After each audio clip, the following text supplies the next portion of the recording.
Há alguns anos atrás veio Hélder Teixeira presidir uma conferência da Estaca Artigas Quaraí. E numa sessão da conferência, na verdade na última sessão, que foi no domingo, ele contou uma história de que quando ele era bispo e tinha uma senhora, uma irmã idosa no bairro dele, na ala dele, e era uma pessoa doente. E ele contou que numa madrugada muito fria, os familiares ligaram para ele pedindo que ele levasse a irmã ao hospital. Ele disse que se levantou relutante da cama, mas levou a irmã ao hospital. Esperou ela ser medicada e tudo, e levou ela para casa. E ele contou que a primeira hora da manhã novamente ligaram para ele. E ele levou novamente a irmã, foi medicado novamente, e ele trouxe ela para casa. E às 4 horas da tarde a filha dela ligou para o bispo, dizendo que a mãe dela havia falecido. E o Hélder Teixeira está contando nessa conferência que...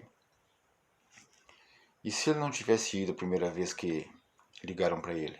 Se ele tivesse inventado qualquer desculpa? Ou se ele não tivesse levado ela a segunda vez que ligaram? Ele disse que quanto remorso ele não teria no coração. E felizmente ele fez o que deveria ter sido feito. Essa história dele me lembrou outra de alguns anos atrás também, que aconteceu comigo.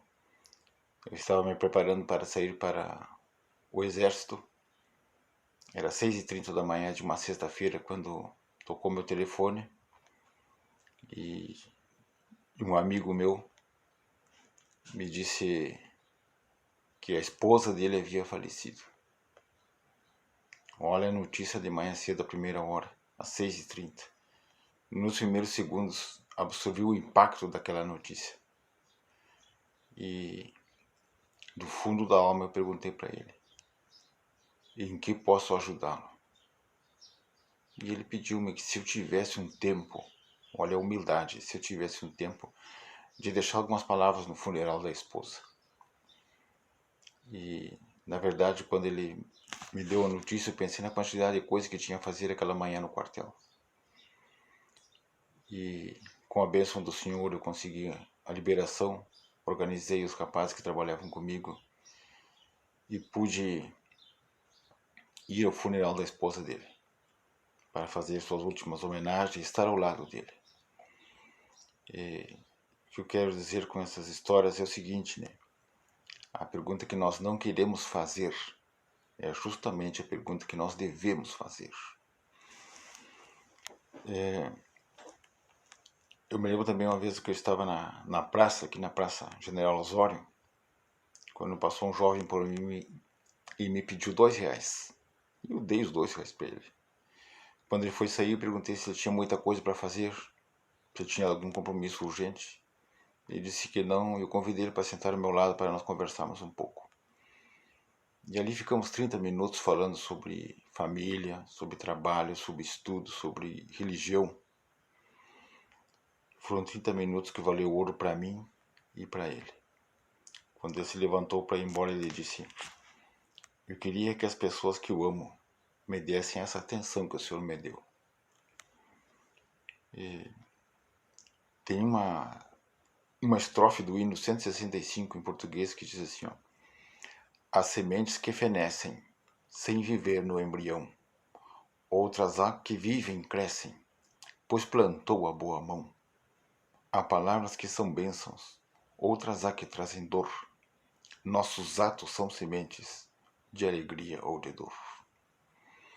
A esposa do Hélder Teixeira, a irmã Teixeira, ela disse que as pessoas que estão à nossa volta são as que Deus nos deu para que as amássemos. E ela também disse: o lar é nossa escola para aprender a amar. Que importante. Nossa plaqueta missionária para os familiares, amigos e vizinhos é o nosso exemplo. Eu me lembro que eu estava numa reunião com meus irmãos da presidência e nós estávamos lá no querido Barrio Doce E eu não conhecia muito, eu conhecia alguns irmãos do Bairro 2, mas eu não conhecia a irmã Chaves. E a irmã Chaves estava sentada bem à frente, quando o presidente se levantou para discursar, e elogiou ela por sua perseverança, pela garra que ela tinha em permanecer firme na igreja, com seus 92 anos. E ele disse que a irmã Chaves, diz ele, a senhora é um livro vivo. E eu achei aquilo muito bom, muito espiritual, de uma pessoa com 92 anos não faltar nenhum domingo na igreja. E quando tiver essa idade, tomara que permaneça firme que nem a irmã Chaves, que nem outras pessoas mais velhas no tempo de igreja, de idade, com essa firmeza espiritual de permanecer firme. E uma vez veio um líder nos ensinar num treinamento do sacerdócio em Quaraí. E esse líder ele disse que existem o julgamento individual de cada um se resume praticamente em 3 perguntas. Ele disse que a primeira pergunta que o Senhor poderá nos fazer é: o que fizeste por ti mesmo? Bom, vamos ter que responder, né? Não podemos esconder essas coisas dele. Segunda pergunta: o que fizeste por tua família? Terceira pergunta: o que fizeste por minha igreja? E ao chegar em casa, depois daquele treinamento, eu achei que aquele irmão estava enganado. Eu digo, não, acho que o irmão se enganou. A terceira pergunta tinha que ser a primeira. O irmão estava enganado. E com o passar do tempo eu me dei conta que o líder que veio nos passar o treinamento, ele estava certo. As perguntas estão na ordem correta como devem ser. Como portadores do sacerdócio podemos cuidar da igreja dele, se não cuidamos de nossa família? E como eu posso cuidar da minha família se eu não cuido de mim mesmo? Então as perguntas elas estão na ordem correta, as pretensas perguntas que o Senhor poderá nos fazer.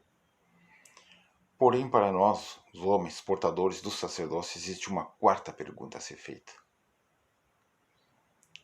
O Senhor vai nos perguntar: o que fizeste com o sacerdócio que eu te dei? Então, no geral, para as irmãs são aquelas 3 primeiras perguntas, mas para nós, os homens da igreja, os portadores do sacerdócio, existe essa quarta pergunta. Queridos irmãos, que a partir de hoje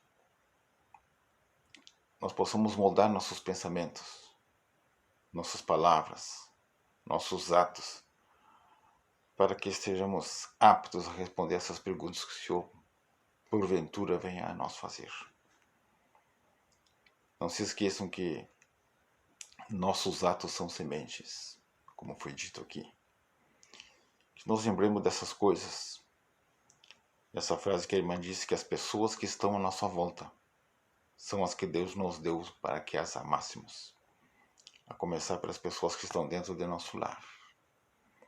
Disso eu testifico da importância dessas coisas, de magnificar o sacerdócio, o chamado que o Senhor nos deu. E dessas coisas testifico no sagrado nome de Jesus Cristo. Amém.